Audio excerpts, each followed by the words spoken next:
할렐루야, 좋으신 주님을 찬양합니다. 오늘 함께 읽으신 본문 말씀을 가지고 시드기야의 배반과 죽음이라는 제목으로 함께 은혜 나누기를 원합니다. 어제까지 묵상을 통해 예레미야의 입을 통해 전해진 각 나라에 대한 예언의 말씀을 함께 나누었습니다. 성경 예레미야서는 총 52장으로 기록되어 있는데 내용의 흐름으로 봤을 때 이 52장이 굉장히 어색하고 무엇인가 자연스럽지 않고 어울리지 않는 것을 알 수가 있습니다. 43장에서 예레미야가 애굽으로 간 후에 애굽 땅에 있는 유다 백성들에 대한 이야기를 시작으로 51장 바벨론에 이르기까지 이방 10개 나라 애굽, 블레셋, 모압, 암몬, 에돔, 다메섹, 게달과 하손, 엘람, 바벨론 이 나라들의 멸망에 대해서 예언의 말씀을 전했습니다. 그리고 51장 마지막 부분인 63절과 64절은 이렇게 정리하고 있죠. 우리 함께 63절과 64절의 말씀을 읽어보겠습니다. 너는 이 책 읽기를 다 한 후에 책에 돌을 메어 유브라데 강 속에 던지며 말하기를 바벨론이 나의 재난 때문에 이같이 몰락하여 다시 일어서지 못하리니 그들이 피폐하리라 하라 하니라. 예레미야의 말이 이에 끝나니라. 예언의 말씀이 마무리되면서 동시에 예레미야서라고 하는 전체 책의 기록이 종결되는 내용입니다. 더 이상 이어질 내용도 없고 더 기록할 필요도 없습니다. 그런데 예레미야서는 이렇게 51장에서 끝나는 것이 아니라 새롭게 52장의 말씀이 시작되고 있습니다. 내용의 흐름상 없어도 되는 내용들인데 포함이 되었다고 한다면 그 이유가 있겠죠.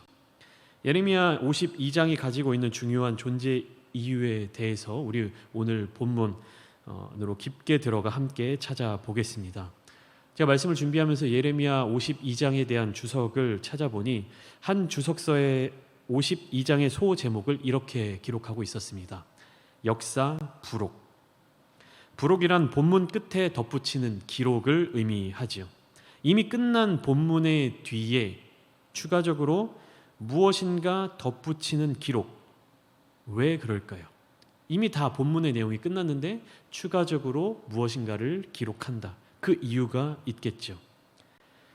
몇 가지 이유가 있는데 본문의 내용 중에 추가적인 설명이 필요하거나 아니면 간략히 명명했던 내용들을 구체적으로 나열할 때 여러 가지 사료나 사례, 자료들을 첨부해 놓는 그런 경우도 있고 결론부를 보충하는 목적도 있을 수 있습니다. 여기에는 강조의 의미가 있죠. 또 우리가 영화를 볼 때 모든 영화가 그런 것은 아니지만 종종 어떤 영화에는 쿠키 영상이 포함된 영화들이 있습니다. 여기에는 말하는 쿠키 영상이란 영화가 다 끝나고 난 이후에 엔딩 크레딧이 올라오기 전 혹은 다 올라간 이후에 짧게 보여주는 영상을 의미합니다. 이 쿠키 영상들은 짧으면 10초 정도의 영상이 있고요. 아무리 길다 할지라도 1분 내지 2분 안에 다 끝나는 영상입니다. 이 정도 짧은 정도의 길이밖에 되지 않는데 영화관을 찾은 사람들은 이 엔딩 크레딧 이후에 쿠키 영상을 보기 위해 수많은 목록들이 올라가는 크레딧이 끝나기를 기다립니다. 이미 돈을 지불한 영화의 내용들은 결말을 짓고 결론을 맺고 끝났는데 말입니다.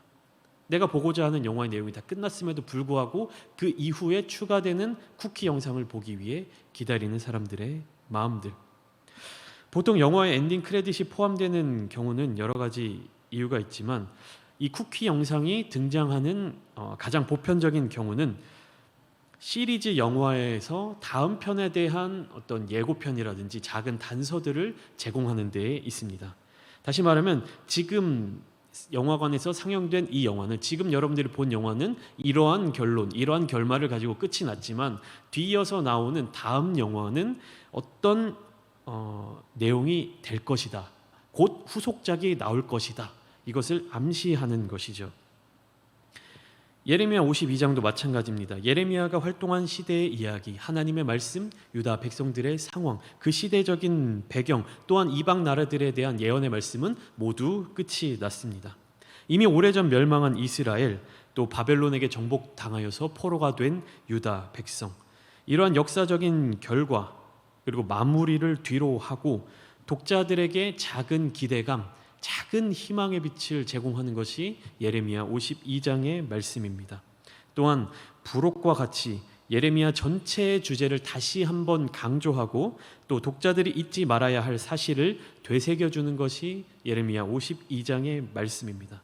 오늘은 이러한 예레미야 52장의 전반부 말씀을 함께 나누기를 원합니다. 오늘 본문의 내용은 시드기야 왕, 이 시드기야라고 하는 사람에 대해서 설명하는 것으로 시작합니다. 본문 1절과 2절의 말씀을 함께 읽어보겠습니다. 시드기야가 왕위에 오를 때 나이가 21세라 예루살렘에서 11년 동안 다스리니라. 그의 어머니의 이름은 하무달이라 림나인 예레미야의 딸이더라. 그가 여호야김의 모든 행위를 본받아 여호와 보시기에 악을 행한지라. 시드기야가 누구입니까? 예레미야가 선지자로 활동할 당시에 유다의 왕이었던 사람이었습니다. 이미 예레미야서 전체를 통해서 시드기야 왕과 그의 통치 그리고 그가 다스리던 유다라고 하는 나라에 대해서 이야기는 종결이 되었습니다. 심지어 예레미야 39장에는 시드기야 왕의 마지막 비참한 모습까지도 상세하게 기록이 되어 있습니다. 시드기야 왕의 전체적인 내용, 전체적인 이야기를 우리는 이미 예레미야 이전 장들을 통해서 다 확인을 했지요. 그런데 확인이 끝난 이 이야기를 마지막 52장에서 다시 전달하고자 하는 이유는 무엇일까요? 이미 끝난 이야기를 한 번 더 한다는 것, 그것은 이 이야기가 가지고 있는 중요성이 크다는 것을 의미합니다. 성경은 분명하게 정의하고 있습니다. 그가 여호와 보시기에 악을 행하였도다. 시드기야 왕이 하나님께서 보시기에 악한 왕이었다. 이것을 다시 한번 강조하고 있는 내용입니다. 역대하 36장 11절로부터 13절에는 동일한 내용을 이렇게 기록하고 있습니다. 시드기야가 왕 위에 오를 때 나이가 21세라 예루살렘에서 11년 동안 다스리며 그의 하나님 여호와 보시기에 악을 행하고 선지자 예레미야가 여호와의 말씀으로 일러도 그 앞에서 겸손하지 아니하였으며 또한 느부갓네살 왕이 그를 그의 하나님을 가리켜 맹세하게 하였으나 그가 왕을 배반하고 목을 곧게 하며 마음을 완악하게 하여 이스라엘 하나님 여호와께서 돌아오지 아니하였고 하나님 보시기에 악을 행하고 선지자 예레미야의 말조차 듣지 아니하였으며 하나님을 가리켜 한 맹세도 배신하였던 악한 왕, 그가 시드기야였습니다. 나라를 대표하고 백성들을 대표하는 왕의 신앙과 삶의 모습이 이 정도였으니 유다 백성들의 타락함과 완악함이 어느 정도였는지 짐작이 가실 것입니다. 오늘 본문 3절의 말씀은 이렇게 이야기하고 있습니다. 여호와께서 예루살렘과 유다에게 진노하심이 그들을 자기 앞에서 쫓아내시기까지 이르렀더라. 시드기야가 바벨론 왕을 배반하니라. 조금 전에 함께 읽었던 역대하 36장 13절의 말씀에서는 바벨론의 왕 느부갓네살이 시드기야를 향하여서 하나님의 이름을 가지고 충성을 맹세토록 하였습니다. 그 상황 속에서 시드기야는 목숨을 부지하기 위해 아마 이렇게 이야기했을 것입니다. 내가 하나님의 이름으로 당신에게 충성을 맹세하겠습니다. 이렇게 말했겠죠. 그 이유가 무엇이든 시드기야는 하나님의 이름을 걸고 바벨론 왕에게 충성을 맹세하였습니다. 그런데 오늘 본문 3절 말씀에 보면 시드기야가 바벨론 왕을 배반했다고 이야기하고 있죠. 그렇다면 시드기야가 바벨론 왕을 배반할 수 있는 유일한 이유는 무엇입니까? 하나님의 명령이어야만 배반할 수 있는 것입니다. 하나님의 명령이 아니면 절대로 바벨론 왕을 배반해서는 안 됩니다. 왜냐하면 그것이 하나님의 이름을 망령되이 여기게 되는 것이기 때문입니다. 그런데 시드기야는 어떠한 이유 때문에, 무엇 때문에 바벨론 왕을 배반했습니까? 그 이유를 에스겔 17장 15절 말씀을 통해서 함께 확인해 보겠습니다. 그가 사절을 애굽에 보내 말과 군대를 구함으로 바벨론 왕을 배반하였으니 형통하겠느냐? 이런 일을 행한 자가 피하겠느냐? 언약을 배반하고야 피하겠느냐? 시드기야가 바벨론을 배반한 이유가 무엇이라고 나타나 있습니까? 애굽의 힘을 의지해서 애굽의 말과 군대를 빌려서 그렇게 해서 바벨론과의 전쟁을 이길 생각을 하고 있었기 때문입니다. 하나님의 언약 백성인 그가 하나님을 의지하지 않고 하나님의 이름을 모욕하는 것으로 끝나는 것이 아니라 이방 나라의 힘을 빌리고 있는 것이죠. 이방 나라를 의지하고 있는 것입니다. 예레미야 52장에서는 그의 선택의 결과를 신속하게 보여줍니다.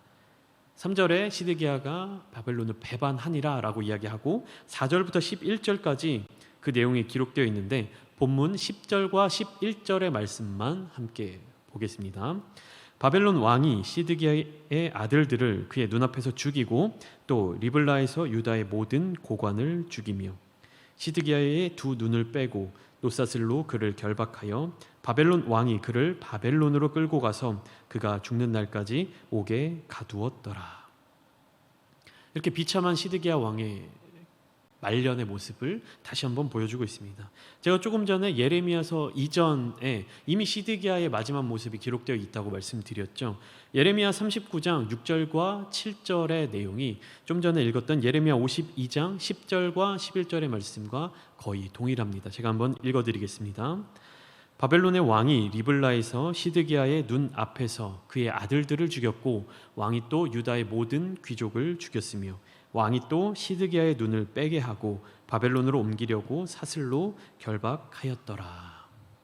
예레미야 52장 10절과 11절의 말씀 그리고 예레미야 39장 6절과 7절의 말씀을 나란히 두고 읽으면 거의 동일하다는 사실을 알 수가 있습니다.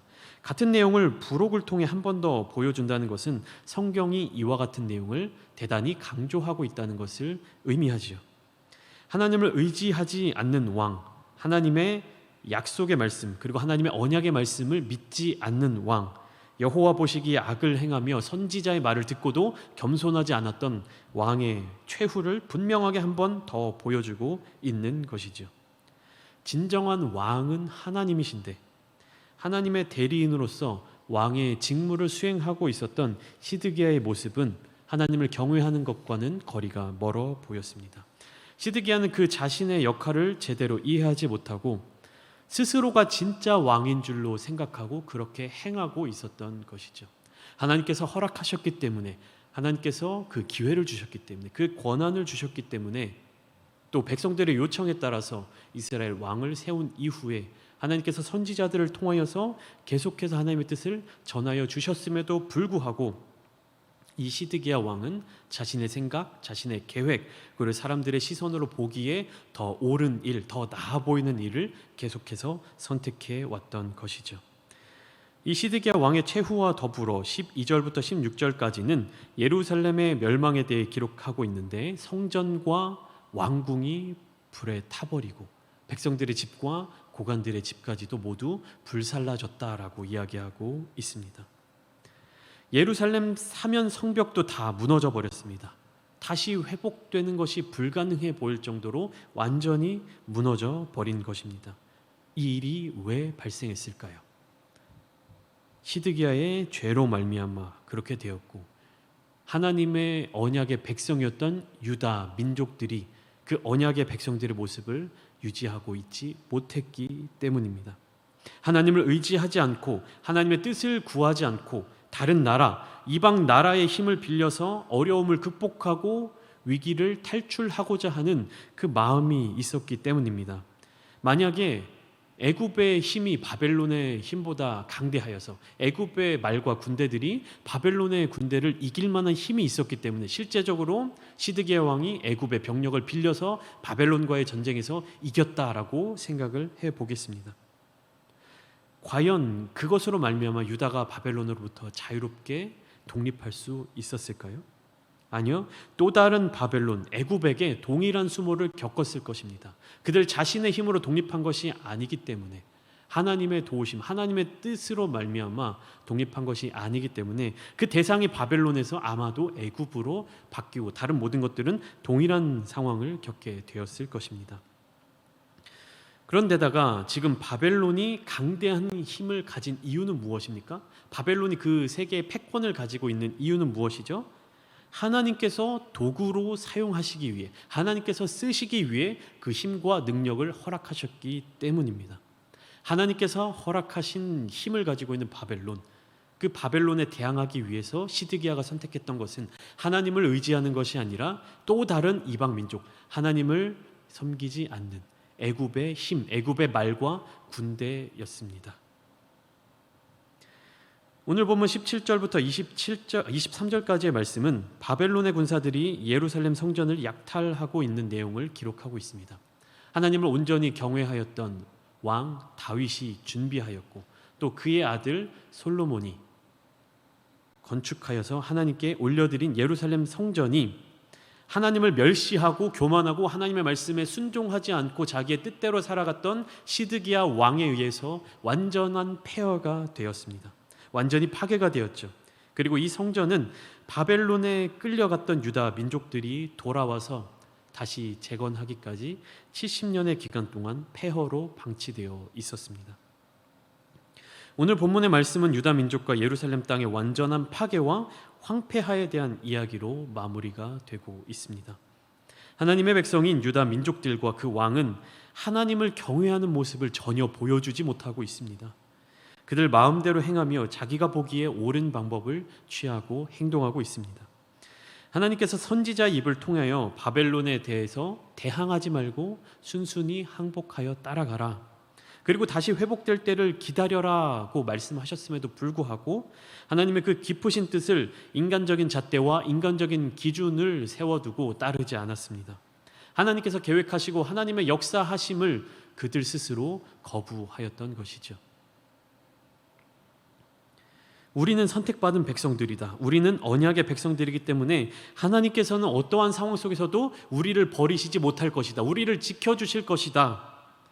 라는 그 생각으로 말미암아 스스로 책임지지 않는 교만한 마음을, 교만한 믿음을 유지하면서 바벨론은 곧 멸망할 것이며 유다 민족은 다시 부흥할 것이다 라는 거짓 선지자들의 말을 믿었습니다. 그리고 그 결과는 너무나도 처참했죠. 참된 하나님의 말씀, 참된 하나님의 음성을 듣는 선지자 예레미야가 아무리 눈물로써 호소하고 부르짖었어도 시드기야 왕과 유다 백성들은 그 말을 듣지 않았습니다. 그들 스스로 생각할 때 옳아 보이는 것, 그들 스스로 생각할 때에 좋아 보이는 말들만 따라가면서 행동했다는 것이죠. 오늘 우리의 모습은 어떻습니까? 열심히 신앙생활하고 있고 열심히 기도 생활하고 있고 열심히 섬긴다고 하고 있는데 그것이 정말로 하나님의 뜻을 구하고 있습니까? 하나님의 뜻과 하나님의 생각과 하나님의 마음을 구하는 기도를 하고 계십니까? 아니면 나의 생각과 나의 뜻을 하나님께 강요하는 그런 모습을 가지고 있습니까? 우리가 기도하는 이유가 무엇이죠? 이 새벽에 나와서 말씀 듣고 하나님 앞에 기도함으로 나아가는 이유가 무엇이며 우리의 삶의 모든 순간마다 하나님과 동행하며 예배의 자리 가운데 나오는 그 이유가 무엇입니까? 나의 뜻을 하나님께 강요하기 위해서입니까? 아니면 하나님의 뜻을 구하고 그 뜻대로 순종하며 나아가기 위해서입니까? 하나님의 뜻을 구하며 나의 삶의 모습을 돌아보며 온전히 삶의 주권이 하나님께 있다고 고백하며 살아가고 계신가요?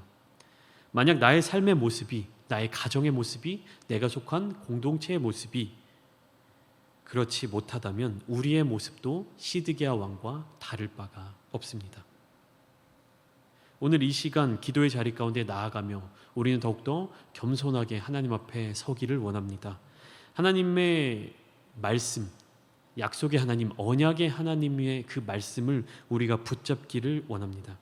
그리고 하나님의 주권을 온전히 인정하며 용서를 구하는 시간이 되기를 원합니다. 나의 잘남과 나의 노력으로 인함이 아닌 오직 하나님의 뜻, 하나님의 자비하심을 기대하며 오늘도 그분의 사랑을 충만하게 누리며 살아가시기를 주님의 이름으로 축복합니다. 함께 기도하시겠습니다.